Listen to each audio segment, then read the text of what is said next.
और इस बीच middle east से आ रही एक बहुत बड़ी खबर आपको बता दें कि ईरान जो अब तक शांति माहौल में ऊर्जा सप्लाई को बहाल करने की कोशिशें कर रहा था, शायद ये मैं लेबनान के कोला एरिया में हूं और आप देख सकते हैं कितनी तबाही हुई है। तैरने लगी है फिजाओं में, क्योंकि अमेरिका जो अब तक शांत बैठा हुआ था, ईरान उसी पर आरोप लगा रहा है कि यह ईरान की वजह से ही हुआ। दरअसल बड़ी खबर यह है कि इजराइल ने ईरान पर हमले किए हैं। कई शहरों में धमाकों की खबर सामने आई है। इससे पहले ईरान ने इजराइल के कई क्षेत्रों में हमले किए थे और इन हमलों की वजह से ईरान इजराइल में 2 महीने बाद एक बार फिर से जंग छिड़ गई है। जंग और व्यापक स्तर पर जा रही है। खतरा वही, क्या ऊर्जा संकट खत्म हो पाएगा?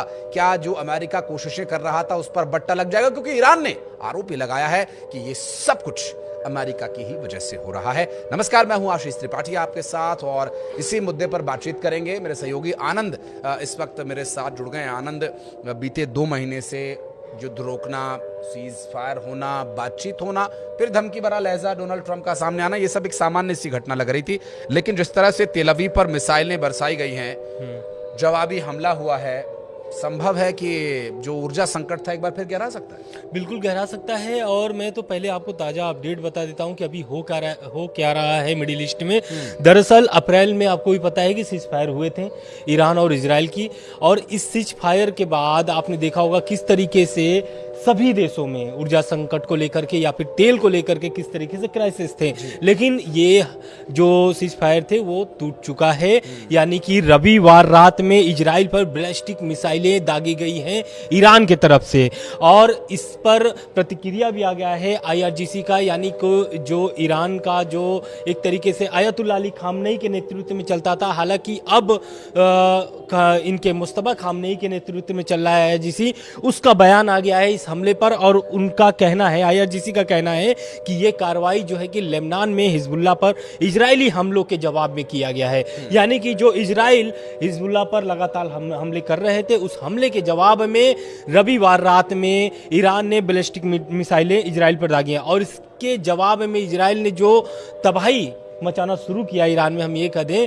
तो उनके जो ठिकाने हैं, तेहरान हो गया, इस्फहान हो गया, कजल हो गया या तब्जीज हो गया, मतलब जितने भी इंपॉर्टेंट जगह हैं ईरान के, खास करके वहां पर जहां पर उनके न्यूक्लियर प्लांट्स हैं, वहां पर भी टारगेट किया जा रहा है इजराइल की तरफ से। और यही कारण है कि जो ईरान की मीडिया है वो क्या कह रही है इस हमले के बाद, इजराइल के हमले के बाद उनका कहना है कि ये जो अटैक हुआ है इजराइल की तरफ से, ये एक तरीके से इजराइल को भारी नुकसान पहुंचा सकता है, क्योंकि ईरान जो है इस बार भी पीछे मुड़ने वाला नहीं है। बिल्कुल। अगर वर्तमान परिस्थितियों की बात करें तो जब चर्चा ये हो रही थी आनंद कि अमेरिका जो है कोई एक डील क्रैक कर लेगा, और फिर उस बीच नेतन्याहू के जो बयान सामने आए कि हम तो अमेरिका की वजह से फंस गए, जिसका जो एक लब्बो-लुआब था, मैं उसकी बात कर रहा हूँ, एग्जैक्ट उनके बयान की नहीं, कि हम तो फंस गए अमेरिका की वजह से, अमेरिका तो युद्ध खत्म करा देगा, जबकि हम तो इस ईरान को नक्शे से ही मिटा देना चाहते हैं। कुछ इस तरह की परिस्थितियां बन रही थी।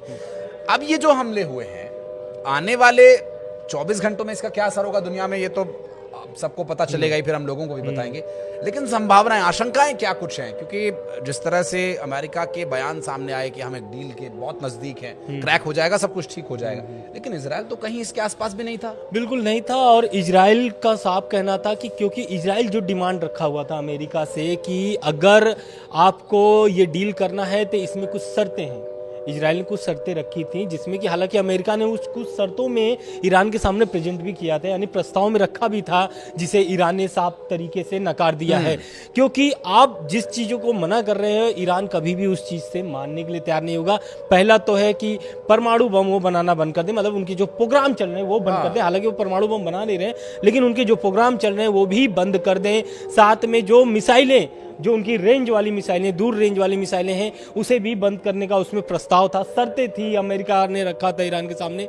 साथ ही ये भी था कि जो प्रॉक्सी हैं, प्रॉक्सियों से इजराइल को काफी नुकसान हुआ है, और वही कारण है कि ये जो हमले फिर से शुरू हुए ईरान की तरफ से, वो प्रॉक्सी ही है। उसमें एक प्रॉक्सी ये है हिजबुल्लाह, ठीक है। तो प्रॉक्सियों को मदद करने को लेकर के भी एक उसमें प्रस्ताव था कि ईरान जो है कि सभी अपने प्रॉक्सियों को मदद करना बंद कर दें, चाहे वो हिजबुल्लाह हो, हमास हो या फिर हुती हो। हो, सभी को बंद कर दे। साथ ही साथ उसमें और सारी शर्तें थी जिससे ईरान ने सीधे खारिज कर दिया था, और ईरान ने जो शर्तें रखी थी उसे भी अमेरिका मानने के लिए तैयार नहीं है। खास करके अब जब से ईरान ने स्ट्रेट ऑफ हॉर्मुज में पकड़ बना ली है, तब से हम ये कह लें कि इजराइल और अमेरिका नहीं, बाकी सारी देशों में भी परेशानियां बढ़ गई हैं। बिल्कुल स्वाभाविक रूप से ये देखिए परेशानियां बढ़ना, क्योंकि कुछ दिनों से जो वो संकट की बातें थी वो लोगों को महसूस होना भी कम हुई थी, क्योंकि समय से पेट्रोल मिल रहा है, कोई दाम हालांकि जो बढ़ने थे वो बढ़ गए थे। इस हाल फिलहाल में ऐसा कुछ नहीं हुआ। बीते पिछले 10 दिनों में जो कुछ हुआ, 1 महीने पहले, लगभग 15 दिन पहले, वो एक अलग विषय। लेकिन अभी इस वक्त ताज़ा स्थिति अगर हम ईरान की बात करें तो उन ताज़ा स्थिति में सबसे घातक क्या है और वो क्या वजह आप देखते हैं कि जिसकी वजह से ये हमला बार तो आज से नहीं, फरवरी से चल रहा है। बिल्कुल। लेकिन आज के दिनों में आप क्या वजह देखते हैं कि ये युद्ध और भड़क सकता है? देखिए, युद्ध इसलिए भड़क सकता है क्योंकि अब ईरान की जिस तरीके से एडवाइजरी जारी की जा रही है, या फिर भारत ने भी, भारत के आगे बात करेंगे कि भारत ने क्या एडवाइजरी जारी की इस हमले के बाद तेहरान में, और एक तरीके से करमनशाह एयरपोर्ट जो है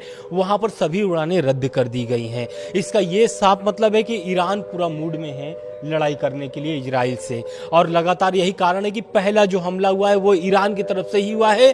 और आप पुराने भी अगर आप युद्ध में देखेंगे जिस तरीके से तनाव की स्थिति थी उसमें ईरान पीछे हटने वाला नहीं था, लगातार हमला कर रहा था, चाहे वो इजराइल हो चाहे फिर खाड़ी देश हो। खाड़ी देशों के साथ साथ इजराइल पर लगातार ईरान हमला कर रहा था। हालांकि अभी सिर्फ इजराइल टारगेट है, पिछली बार आप देख रहे होंगे कि खाड़ी देश भी, चाहे वो सऊदी हो, चाहे वो कतर हो, चाहे फिर बाकी सारे देश हो जो खाड़ी के हैं, सभी पर वो हमले लगातार कर रहे थे। तो एक तो ये हो गया कि एयरपोर्ट पर जो उनके ये जो दोनों एयरपोर्ट थे यहाँ पर सभी उड़ानें रद्द कर दी गई हैं। और ये ईरानी मीडिया की रिपोर्ट के अनुसार बात करें तो यहाँ पर और सारी भी घोषणाएं हो सकती हैं, क्योंकि यहाँ पर आपको भी पता है कि तेहरान में ऐसा नहीं कि सिर्फ ईरानी रहते हैं, अंतर्राष्ट्रीय यानी कि सभी देशों के लोग वहाँ पर पाए जाते हैं। अभी भी भारत ने जो एडवाइजरी जारी की है वो ये जारी की है कि जो भी भारतीय वहां पर फंसे हैं या फिर रुके हुए हैं वो जल्द से जल्द ईरान छोड़ दें। लेकिन उड़ानें प्रभावित हैं। आपने बताया कि तेहरान और करमानशाह एयरपोर्ट दोनों पर ही जो उड़ानें हैं वो सामान्य रूप से जो यात्रियों के लिए उड़ानें होती हैं उन्हें कैंसिल कर दिया गया है। ऐसे में जो भी संभावित रास्ता है उसे लेकर के भारतीय नागरिक भारत वापस लौट आए, ये एडवाइजरी भारत की तरफ से जारी की गई है। लेकिन जो इस वक्त प्रभाव अमेरिका का था, क्योंकि ईरान तो बार बार यही कह रहा है कि ये सब कुछ अमेरिका की वजह से ही हो रहा है। अमेरिका जो हमला करने में भी पहल कर रहा था और युद्ध विराम के लिए भी जिसकी पहल हुई, डील क्रैक करने की भी उसने बात की। इन सब के बीच एक बार फिर से इजराइल का ये हमला जाहिर करता है कि वर्तमान परिस्थितियां गंभीर हो सकती हैं। IRGC की तरफ से जारी की गई जो बयान जारी किए गए हैं उन बयानों को देखते हुए भी ये कहा जा सकता है कि इजराइल और ईरान अभी फिलहाल इस पूरी घटना में अमेरिका की भूमिका की क्या रहेगी। मैं पहले इस पर बात करता हूँ, फिर हम इस बारे में बिल्कुल आप सही करें, क्योंकि अमेरिका क्या भूमिका है। इजराइल ने इस पे ईरान पे हमला किया, ईरान ने पहले हमला किया, ये वार पलटवार इधर चल रहा है। अमेरिका कहाँ है? बिल्कुल, देखिए अमेरिका पहले भी हम आपको बता दें कि नेतन्याहू को लेकर के ट्रम्प का एक बयान आया था जिसमें उन्होंने कुछ अपशब्द बोले थे। नेतन्याहू को क्यों बोले थे, यही कारण था लेबनान पर हमले को लेकर के वो नाराज थे ट्रम्प नेतन्याहू से, और उन्होंने बोला कि ये नहीं करना चाहिए क्योंकि बातचीत जो है वो बहुत करीब पहुंच चुका है, जैसा कि आपने पहले बताया था। और यही कारण है कि जिसका डर था ट्रम्प को वही हुआ। ईरान ने पहला हमला रात में रविवार बैलिस्टिक मिसाइलें से शुरू कर दिया और इजराइल इसके लिए पहले से तैयार था। इजराइल का हमेशा से ये है कि हमला ईरान पर जारी रहे कैसे भी करके। क्यों? क्योंकि नेतन्याहू के भी अंदर खाने अगर हम बात कर लें तो जो उनके अंदर मामले में यानी कि जो इजराइल में जो चल रहा है वो एक तरीके से नेतन्याहू की कुर्सी की भी डर है। वो अपनी कुर्सी बचाने के लिए लगातार चाह रहे हैं कि वो इजराइल पर हमला यानी कि लड़ाई जारी रहेगा तो वहां पर चुनाव जी नहीं होंगे। मैं आनंद एक चीज और आपसे समझना चाहूंगा। एक तो विषय आपने बहुत स्पष्ट किया, दूसरा ये कि अमेरिका की भूमिका को लेकर के, क्योंकि इससे पहले जब हमने देखा था कि जब भी अमेरिका या इजराइल की तरफ से हमले किए जाते थे जवाब में ईरान खाड़ी देशों पर मिसाइलें मारता था, क्योंकि नजदीक भी है, रेंज में भी है, और फिर हमले और बहुत अच्छे मतलब हाई इंटेंस हमले होते थे। हालांकि वहां उनके पास इंटरसेप्शन के लिए है मशीनें। लेकिन अभी क्या स्थिति है? अब तो इजराइल हमला कर रहा है, अमेरिका की कहीं कोई भूमिका नहीं और कोई बयान भी मुझे अभी तक दिखाई ऑफिशियली नहीं दे रहा है। खाड़ी देशों पर क्या अभी संकट है? खाड़ी देशों को इसलिए संकट है क्योंकि हूती विद्रोही जो हैं वो रेड सी यानी कि लाल सागर को अब पूरी तरीके से बंद करने का ऐलान कर दिया है। उससे क्या होगा, रेड सागर यानी कि जो लाल सागर है वहां पर अगर ये बंद कर देता है, हूती जो हैं वो बंद कर देते हैं, तो उसमें खाड़ी देशों को भारी नुकसान हो सकता है, क्योंकि वहीं से एक तरीके से तेल का आदान प्रदान होता है और उसमें सऊदी को ज़्यादा भारी नुकसान हो सकता है, क्योंकि आपको भी पता है कि सऊदी और हूती की पुरानी लड़ाई है, पुरानी इतिहास है उनके। और सऊदी के साथ साथ अगर हम बात कर लें यूएई हो गया, कतर हो गया, बाकी सारी देशों को उसको भारी नुकसान सहना पड़ सकता है। और हूती क्यों ऐलान किए हैं, इसलिए ऐलान किए हैं क्योंकि इजराइल जो है बड़ा अटैक किया है ईरान पर। और कहाँ कहाँ किया अब ये हम बता देते हैं आपको। ईरान के एक पेट्रोकेमिकल फैक्ट्री है, वहाँ पर कई ठिकानों पर, उस फैक्ट्री के कई ठिकानों पर भारी तबाही मची है इजराइल के इस हमले से। बिल्कुल। लेकिन इस जंग को रोकने की कोशिशों की, कवायदों की बात करें तो क्या अंतर्राष्ट्रीय स्तर पर ऐसा कुछ नजर आता है?